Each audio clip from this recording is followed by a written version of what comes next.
Walang pagsubok na dumarating sa inyo na hindi naranasan ng ibang tao. Ngunit maaasahan natin ang pangako ng Diyos na hindi niya tayo pababayaang subukin ng higit pa sa ating makakaya.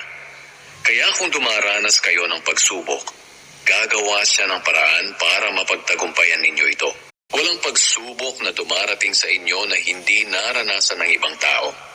Ngunit maaasahan natin ang pangako ng Diyos na hindi niya tayo pababayaang subukin ng higit pa sa ating makakaya. Kaya kung dumaranas kayo ng pagsubok, gagawa siya ng paraan para mapagtagumpayan ninyo ito. Walang pagsubok na dumarating sa inyo na hindi naranasan ng ibang tao. Ngunit maaasahan natin ang pangako ng Diyos na hindi niya tayo pababayaang subukin ng higit pa sa ating makakaya.